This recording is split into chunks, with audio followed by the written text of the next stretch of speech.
Having lost his wife and uncle, Muhammad's exposure to Quraysh's harassment and assaults grew greater. In old Arabia, the governing law was that everyone is protected by belonging to a clan. The stronger the clan, the better the protection. For Muhammad, his father died before he was born, and his mother died when he was 6 years old. His guardianship moved to his grandfather at first. Then, when his grandfather died, it moved on to his uncle Abu Talib. Now that he lost his uncle and wife, he lost most of the protection of his clan.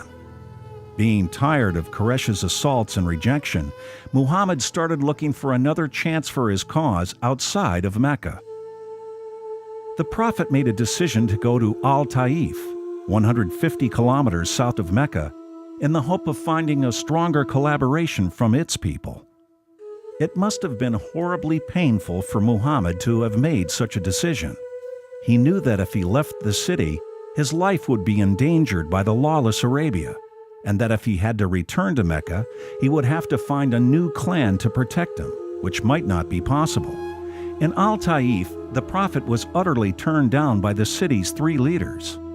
One leader said to him, "If God sent you, I will tear down the hangings of the Kaaba." The second leader told him, "Couldn't God find anyone else other than you to send?" The third leader refused to meet with the Prophet, but sent his servant with this message, "I do not need to speak to you. For if you are a messenger from God as you claim, then you are too great of a person for me to address. And if you are a liar, it is not befitting for me to speak to you."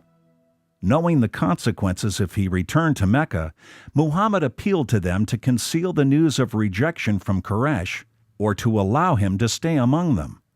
His plea was also rejected.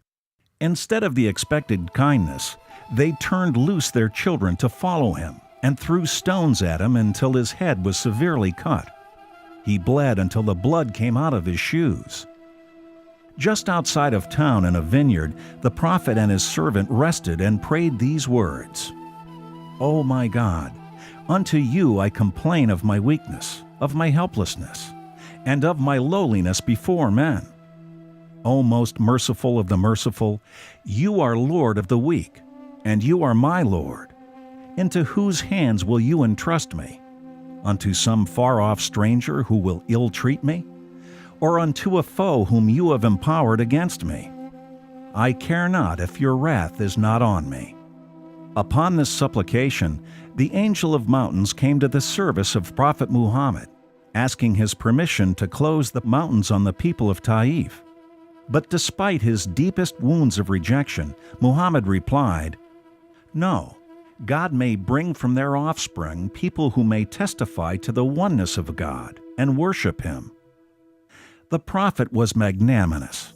His zeal for peace and forgiveness indeed overpowered his personal anger and self-wounds. Testifying to this fact, God revealed, "And indeed you are of a great moral character." Quran 68:4. The Quran also said, "And we have not sent you, O Muhammad, but as a mercy to the worlds." Quran 21:107.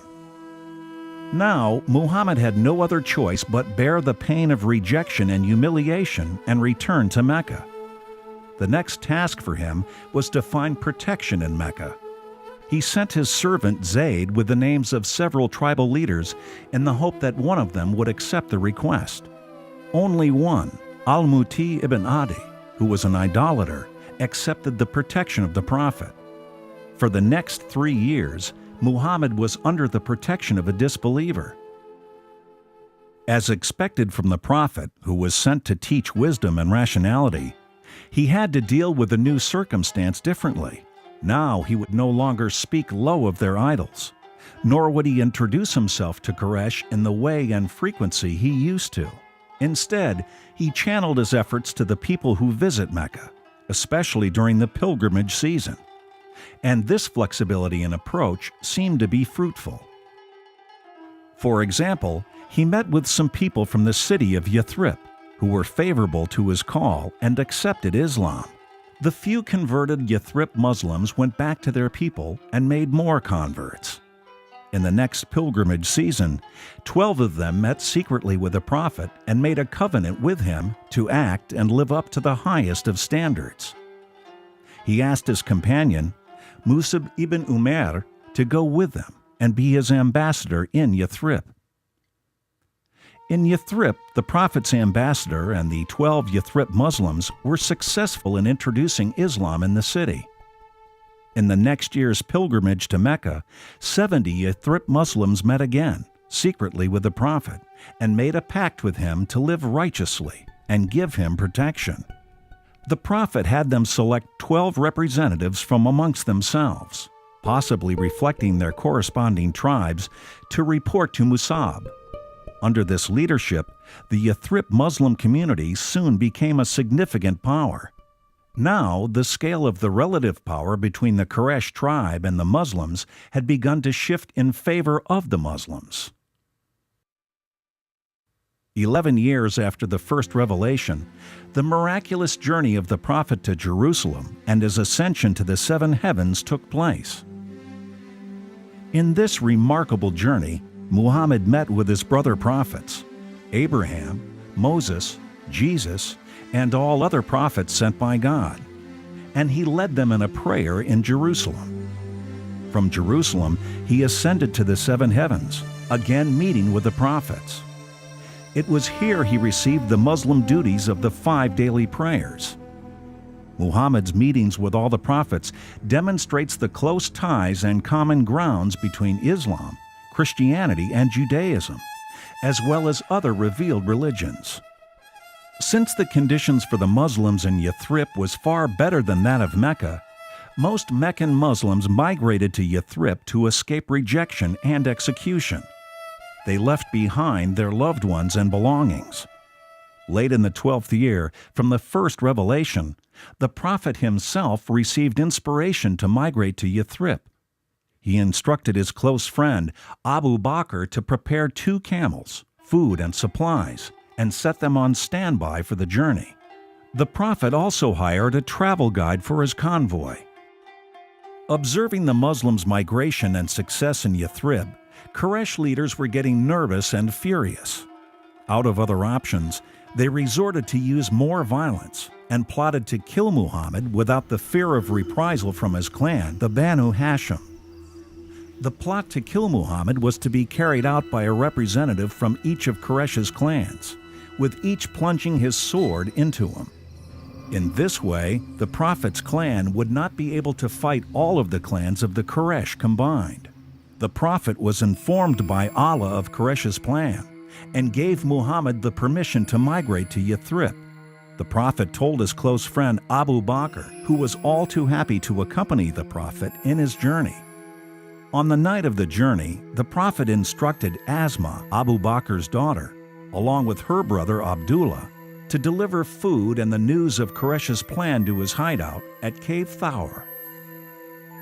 He also instructed Abu Bakr's servant to graze a herd of sheep where the Prophet's convoy and messengers walk, to destroy their footprints. This helped prevent Quraysh's assassins from tracing their footprints to their hideout.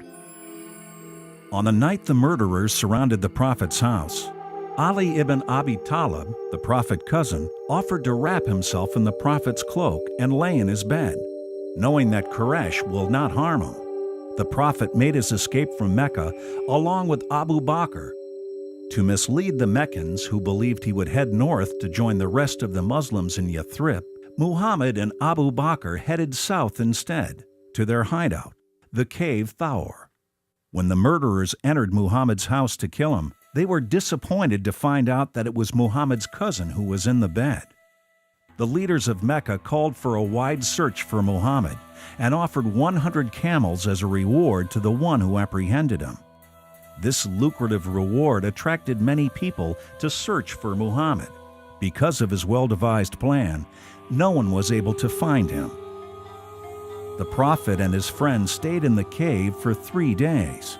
During the nights, they were kept informed of all news and developments of what was occurring in Mecca.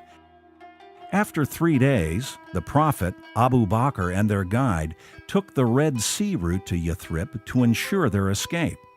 After 10 days' journey, Muhammad arrived safely in Yathrib. That day in mid-June, 622 AD, marked the beginning of the Islamic calendar and the founding of the Muslim nation.